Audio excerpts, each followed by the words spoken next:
নমস্কার বন্ধুরা, আবার একটা নতুন রেসিপি নিয়ে হাজির হয়েছি। আজকে শীতকালীন কিছু সবজির রেসিপি তোমাদের সাথে শেয়ার করব। শীতকালীন প্রচুর সবজি কিন্তু বাজারে পাওয়া যায়, আর এই শীতকাল চলে যেতে যেতে এই সবজিগুলো সব খেয়ে নেওয়াটা খুব ভালো।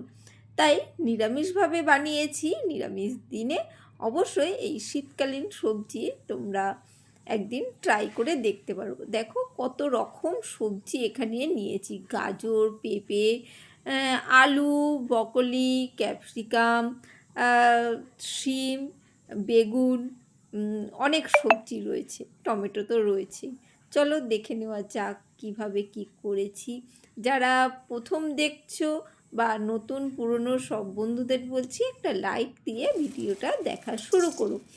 এখানে সর্ষের তেল গরম করে নিয়েছি, তার মধ্যে বড় বড় বড়ি, আমরা বিউলির ডালের যে বড়ি, সেই বড়ি কিন্তু ভেজে তুলে নেব, একটু লাল করে ভেজে তুলে নেব। বাড়ির বড়িগুলো সব শেষ হয়ে গেছে, তাই কেনা বড়ি এখন কাজ চালাচ্ছি, কিছু করার নেই। চলো বড়িগুলো ভেজে তেল থেকে তুলে নিলাম। তুলে নিয়ে সেই তেলের মধ্যেই একটা শুকনো লঙ্কা, একটু সাদা জিরে, মানে গোটা জিরে, সেই জিরে ফোড়ন আমরা এখানে দিয়ে দিয়েছি। সামান্য একটু ভাজা হবে হালকা করে। তারপরেই আমরা দিয়ে দেবো আলুগুলো। প্রথমে আলুগুলো বড় বড় লম্বা লম্বা করে কিন্তু কাটা, মোটামুটি সবজিগুলো সবই লম্বা লম্বা করে কেটে নিতে হয়েছে। আলুগুলো দেখতেই পাচ্ছ বেশ একটু মোটা মোটা, ঠিক আছে?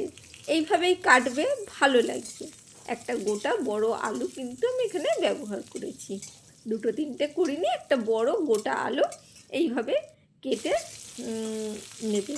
আর এটাকে, আলুটা বেশ একটু হালকা লালচে হয়েছে, তখন আমরা দিয়ে দিচ্ছি কেটে রাখা পেঁপেগুলো। যে পেঁপেগুলো লম্বা লম্বা করে কিন্তু সেই একই রকমভাবে আলুর মতন কেটেছি। দেখো পেঁপের সংখ্যাটা কিন্তু আলুর চেয়ে একটু কম, হ্যাঁ, মানে আলুটা একটু বেশি, নানা রকম সবজিটা পড়বে তো সেইভাবে। আবার অনেকটা পরিমাণ করে ফেললেও কিন্তু হবে না। সবজি রান্না করছি বলে অনেক সবজি দিয়ে মানে হ্যাবজা করে দিলে হবে না। এখানে তারপরে লম্বা লম্বা কেটে রাখা গাজর দিয়েছি। দেখো বেশি কিন্তু নয়, কয়েক টুকরো গাজর কিন্তু এখানে ব্যবহার করেছি। কয়েক টুকরো পেঁপে, কয়েক টুকরো গাজর, এইভাবেই কিন্তু রেসিপিটা করবে, যাতে অনেক পরিমাণ সবজি না হয়ে মোটামুটি সবাই একটা একটা পায়, সেই রকমই করবে। দেখবে বাচ্চারাও কিন্তু খুব আনন্দ করে খেয়ে নেবে। গাজর, পেঁপে, আলুগুলো বেশ কিন্তু হালকা ভাজা হয়েছে। সেই পর্যায়ে আমি দিয়ে দিচ্ছি ব্রকলি। এখানে সবুজ যে ফুলকপি বা ব্রকলি যেটাই বলি না কেন, সেই সবুজ কপিগুলো আমরা দিয়ে দিচ্ছি। তাহলে কি হবে, একটু কালারফুল হবে, দেখতে বেশ ভালো হবে। আর ব্রকলিটা খুব হেলদি। ব্রকলিটাও হালকা করে নাড়াচাড়া করে নিয়েছি। এবারে দিয়ে দিলাম লম্বা লম্বা সরু সরু শিম। দেখো শিমগুলো দিয়ে কিন্তু আমি এখানে ভেজে নিচ্ছি। দানা দানা যে লম্বা লম্বা শিমগুলো হয়, সেই শিম কিন্তু এখানে ব্যবহার করেছি।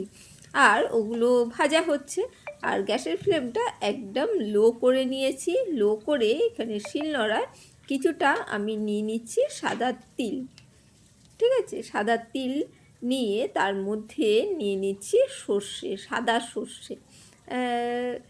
তিল যতটা, তার হাফ পরিমাণ সর্ষে আমরা এখানে ব্যবহার করব। ওইগুলো ভেজে নেব, সরি বেটে নেব। আর সবজিগুলো এদিকে ভাজা হচ্ছে, সেটাও দেখে নেব। এখানে দেখো 4 টুকরো বেগুন কিন্তু মোটা মোটা করে কাটা বেগুন কিন্তু আমি এখানে দিয়ে দিলাম। বেগুনগুলো কিন্তু হালকা নাড়াচাড়া করতে করতেই দিয়ে দিচ্ছি ক্যাপসিকাম। ক্যাপসিকামগুলোও কিন্তু লম্বা লম্বা করে কেটেছি। কয়েকটা কাঁচা লঙ্কা দিয়েছি সে চিড়ে, সেটাও দিয়ে দিয়েছি। দিয়েই কিন্তু আমি দিয়ে দিলাম টমেটো। আর গ্যাসের ফ্লেমটা এই পর্যায়ে কিন্তু একটু জোরে করে দিতে হবে, হাই করে দিতে হবে, যাতে এই ক্যাপসিকাম তারপরে টমেটো এগুলো যাতে একদম নরম না হয়ে যায়। আর এবারে মশলা করতে এসেছি। এখানে কাশ্মীরি লঙ্কার গুঁড়ো নিয়ে নিয়েছি 2 চামচ মতন, আর গ্যাসের ফ্লেমটা এখন লো করে দিয়েছি, না হলে কিন্তু সবজিগুলো একদম পুড়ে যাবে। আর দিয়ে দিলাম 1 চামচের মতন হলুদ গুঁড়ো, দেখতে পেয়েছো।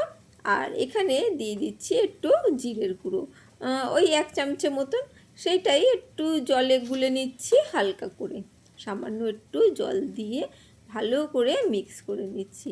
সুন্দর করে মিশিয়ে নিয়ে এই মশলাটা কিন্তু ব্যবহার করব। অবশ্যই এইভাবে রান্নাটা করবে। নিরামিষ সবজি হলে কি হবে, দুর্দান্ত হয়। অবশ্যই ট্রাই করবে, ট্রাই না করলে বুঝতে পারবে না। দেখো কি সুন্দর একটা রং কিন্তু চলে এসেছে, আর বেশ ঘন ঘন, মানে ওই বাটা মশলার মতন করে ফেলেছি। সেই মশলাটাই আমি এর মধ্যে দিয়ে দিলাম সবজিগুলোর উপরে, দিয়ে এটাকেও কিন্তু খুব সুন্দর করে নাড়াচাড়া করে মিশিয়ে নেব। ভালো করে মশলাটা কষিয়ে নিতে হবে সবজিগুলোর সাথে, যাতে সবজিগুলোর সাথে মিশে খুব সুন্দরভাবে একটা গন্ধ সবজিগুলোর মধ্যে চলে আসে। দেখো এখানে আমি দিয়ে দিলাম লবণ, লবণটা দেয়া হয়নি, লবণটা এই পর্যায়ে দিয়ে দেবো।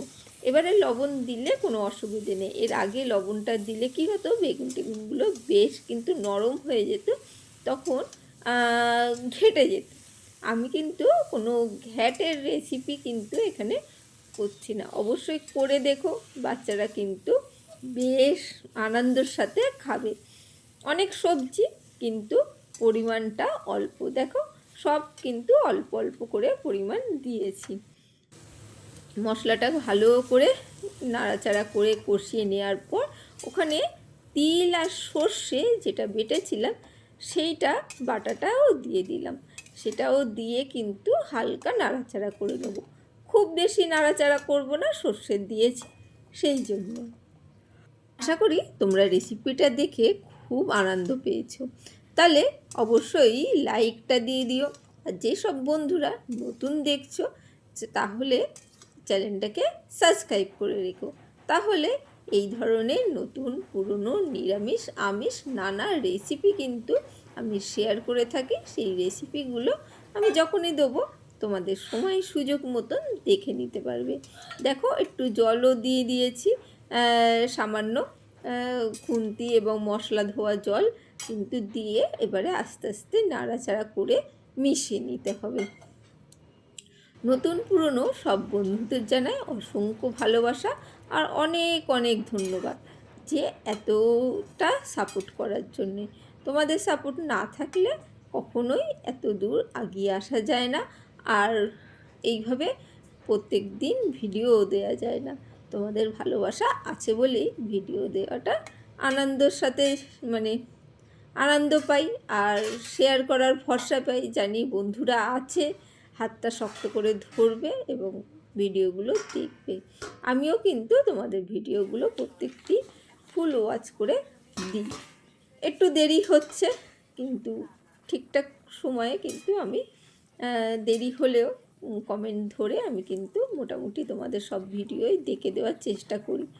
এখানে দেখো ঢাকা দিয়ে রেখেছিলাম, আর তারপরে ঢাকনা খুলে দেখে নিলাম কতটা সবজিগুলো সেদ্ধ হয়েছে।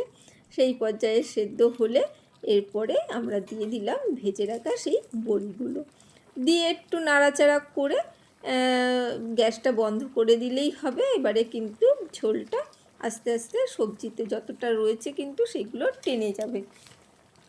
একটু খুব শুকনো করব না, হালকা একটু রসালো থাকবে। আর সবজি যেহেতু, তাহলে একটু তো চিনি দিতেই হবে। তারপরে আবার নিরামিষ পদ, সেখানে চিনি তো ব্যবহার না করলে হবেই না। এখানে চিনির বদলে তোমরা বাতাসা, গুড়, যে কোনো জিনিস কিন্তু মিষ্টির জন্য দিতেই পারো। মিষ্টিটা হওয়া নিয়ে কথা, হালকা একটু মিষ্টিটা দরকার, ভালো লাগবে, আর কিছুই না। আর যারা একদম ভালোবাসো না তারা দিও না, আর যারা মোটামুটি অসুবিধে নেই তারা দিও। একটু লবণটা কম লাগছিল তাই একটু লবণও দিয়ে দিলাম। এবারে একটু বন্ধ করে স্ট্যান্ডিং টাইম দিয়েছি। দেখো কি সুন্দর হয়েছে, ভাত রুটি সবার সাথেই কিন্তু খাওয়া যাবে। সবাই ভালো থেকো, সুস্থ থেকো, আর ভালো ভালো খাবার খেও। আজকের জন্য টাটা, বাই বাই। আবার দেখা হবে অন্য কোনো দিন অন্য কোনো রেসিপিতে।